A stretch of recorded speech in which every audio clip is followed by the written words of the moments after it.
When one thinks of the word ultra, there's a few things that come to mind, like a Michelob Ultra or MK Ultra for my conspiracy friends, or maybe the R36 Ultra. That's right, friends, we have it here today. And we're going to take an unboxing and look at the latest in the craze of clones of these 4-inch 1-to-1 ratio 720p handhelds. Can this one hang with the R36 Plus, R36S Plus? Or will it be more like the R36 Max? Or the R39 Max? Or the R40V? Or gosh, how many of these are there? Anyways, is this really Ultra? Stay tuned to find out. Hit that like button and subscribe so you never miss an episode of our content. Anyways, let's dive into the Ultra and find out if this is truly an Ultra experience.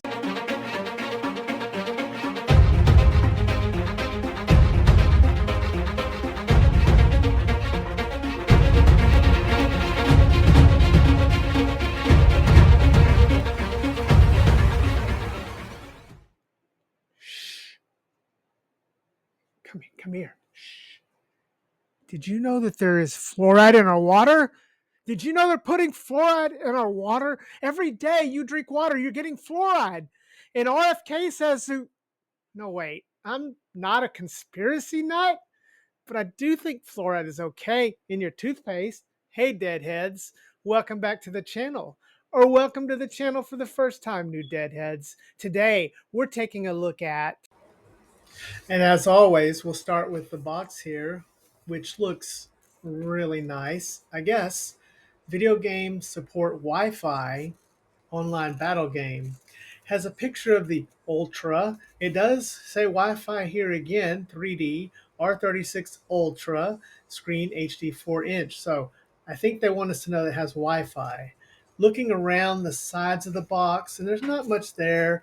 Moving to the back, we do have our parameters. As always, we have our parameters.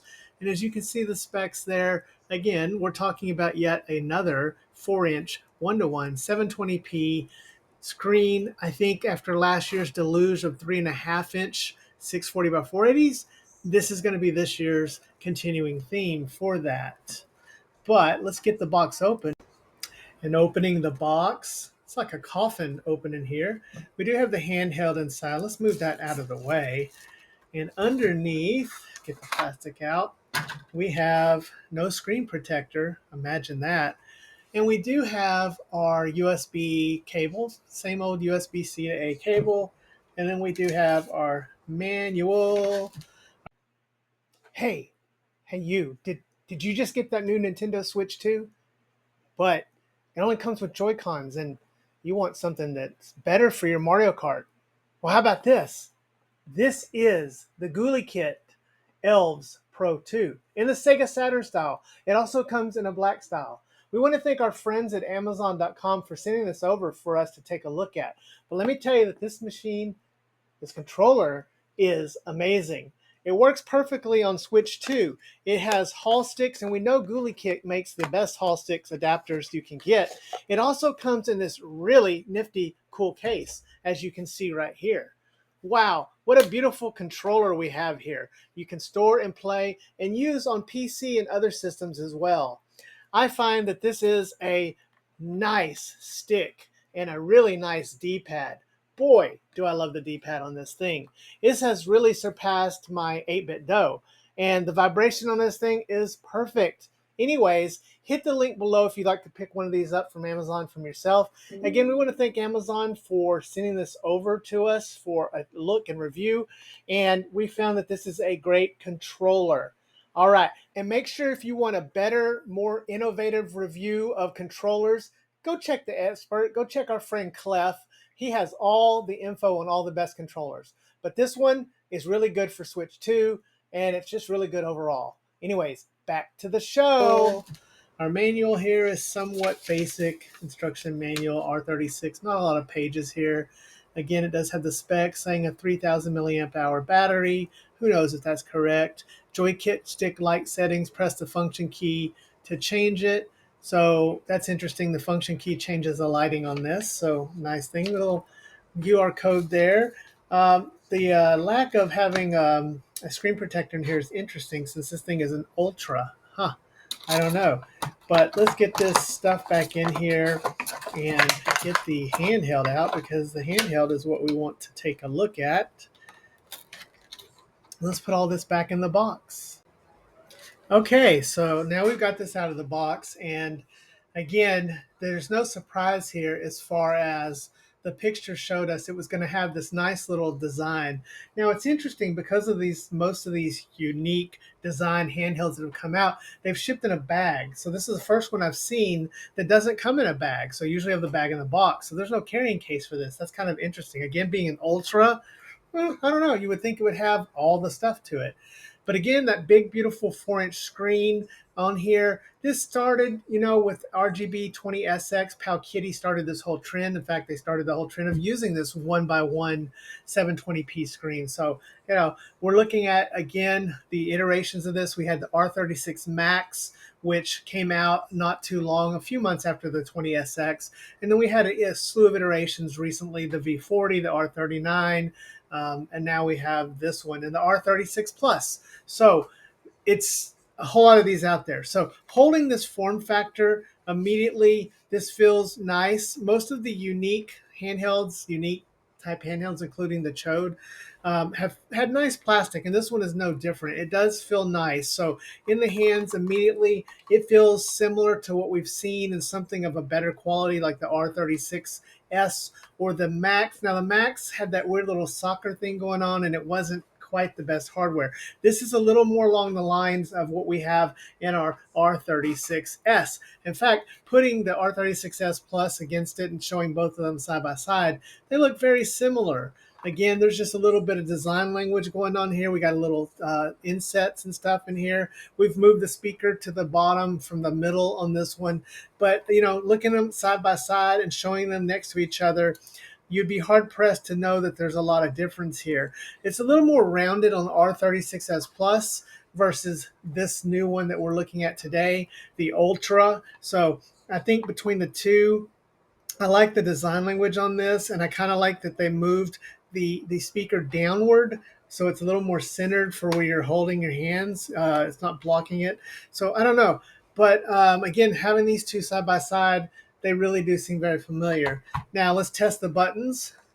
Hey guys, sorry to interrupt the video, but I wanted to take a moment to talk to you about something sent to us by our friends at Mechdiy.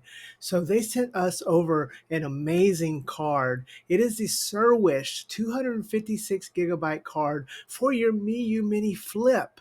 That's right. If you want to have just a pre-set up experience with the games properly scraped with an amazing custom firmware that they created, then check out the link at the bottom here and get your own version of the Surwish OS for the Miyoo Mini Flip. Now, I've been playing this and testing it out, and it has a bunch of awesome themes. It's got everything set up easy to go, and it is based on a version of CrossMix. So, yes, this is awesome. I do highly recommend this. And again, if you already have the Flip, you can simply buy the card, or you can buy the card with the Flip itself. Again, hit the link at the bottom. We want to thank our friends at Mechdiy for sending this over for us to look at and test.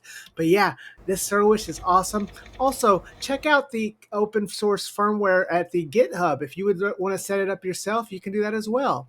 Anyways, back to the show. Very familiar. Now let's test the buttons. And we have very familiar buttons. These are nice buttons. They are somewhat connected to each other, but they are nice. They do click. They have a nice travel distance. No issues there. Moving over to the D-pad, and I think this is the exact same D-pad that I have on the R36 Plus here. Yeah, it's the same D-pad, which is a good D-pad. We know that the actual, not the clones, although this is a clone, usually have the good D-pads. This one's no exception. It pivots and moves very well. Sticks. Now we have the Switch style sticks. They are clicky, so no issues with that. They feel good. It's still weird a little bit how tall this is and having these sticks down here, but c'est la vie. Again, we do have the speaker moved down to the middle. bottom, and then we have these function button and the start and select. The function button is going to give you your lighting choices. Moving around the side of the handheld, we do have a power and a reset button. On the bottom, we have a DC button, and then we also have a headphone jack and an OTG button, and then we have another OSTF card slot and our volume um, rocker. Interesting, there's only a single SD card slot on this. So again, we have the benefit on the Plus, the R36 Plus, the game console R36 Plus, of having two SD card slots, and that comes in handy a lot of times, especially when you want to keep your ROM separate from your OS. So again, kind of a little disappointing that this only has one, especially if it's calling itself the Ultra. Moving around the back, we have the shoulder buttons, and these are, yeah, they're identical. Look at that. They're the same shoulder buttons. Yeah, this thing is just really a lot like this. They're very, very similar, just little bitty differences in the two of them. But these are good shoulder buttons, a little bit loud, but they're doable. So overall, the design language, interesting. Mine didn't have a sticker here. I don't know if it got missed on just this unit or if all of them come that way, because usually you have the sticker, as you can see here, but no sticker on this one. And we do have a little vent back here to release some of the heat. So removable battery door. This one has a slide down top removable battery door. This has the pinch to pull little lever there. So that's another little bit of a difference. But yeah, that's an overview. It feels good. It doesn't rattle. In fact, my R36 Plus rattles. So this is pretty good. I'd say this is well made. It's is it reaching the ultra status? I'll let you be the judge of that. I don't know. But anyways, let's get this thing fired up and take a look at it. Okay, booting into this, we have our R36 Ultra, and it lights up. Looky there. So we don't have any lighting on the R36 Plus, so kind of nice that we do have the lighting effect for that. But are we going to get Arc OS, or are we going to get Emulate? What are we going to get when it boots up? And one thing that I liked about the R36S Plus is that it did ship with the Arc OS, so we already had our preferred software loaded onto that one. But as you can see here, once it loads up and we put it into there, we have Emulate. So I guess I shouldn't be surprised since we only have the one SD card slot. But moving through the menus and everything, this is very familiar Emulate. We are running version 4.7, so it is the newest one. Yes, it does have built-in Wi-Fi. Wi-Fi worked out of the box, so I had no trouble with that. And most of the settings here are very familiar. I won't deep dive into this too much because this is your standard Emulate on a 4-inch 720p screen running a Rockchip 3326. We've seen this a million times, so we know how this performs. No surprises here as I show some of the game footage for the rest of this review. It's running and performing as you would expect. There's really no surprises here.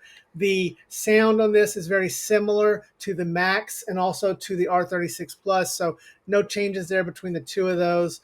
But overall, the screen is vivid, it's bright, it's great. I think this is one of the best screens that you can get at under $100. Of course, my favorite screen is the one on the Classic, the LG Wing screen, that OLED screen. That's like my favorite screen right now for anything for playing below a small, for a smaller than 5-inch handheld. So this is probably my second favorite. I like the big size screen. I like the 1:1 ratio. It looks great for a lot of systems, and it plays very well.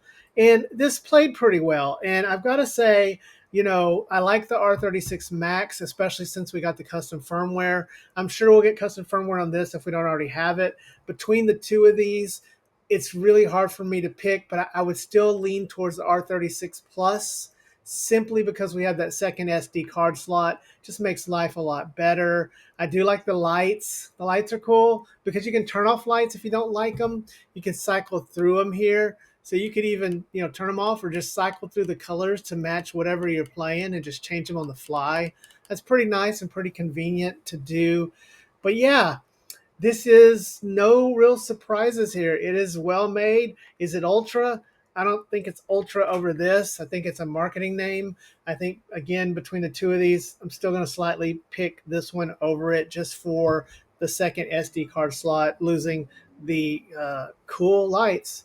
So Anyways, let's wrap this review up. And what we have here is a product that's calling itself Ultra, but it doesn't ship with a case like some of the other unique ones do.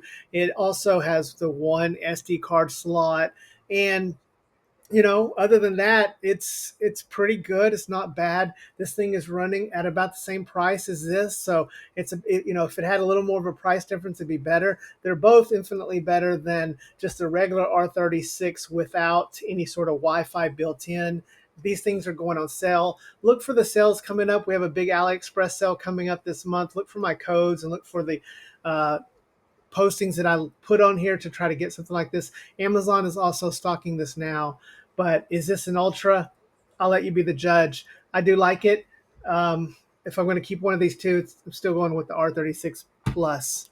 So that's a review and unboxing of this. It is a decent handheld. It's not bad. It's crowded and a sea of crowded. If this had come out a year ago, let's say this came out a month after the Powkiddy R20SX, and it came out along with the R36 Max, this is better. It would be better than that, just right out of the box. So anyways, guys, let me know what you think. Leave me a comment and tell me what you think about this. And this is like my sixth one of these. I'm starting to get tired of doing these, but I'll keep doing them if they come out because I want to test them for you guys so you can make a decision, informed decision about it. Anyways, remember to hug your loved ones and love your hugged ones because tomorrow is never promised. Anyways, we'll see you next time, Deadheads. Dead Fred out.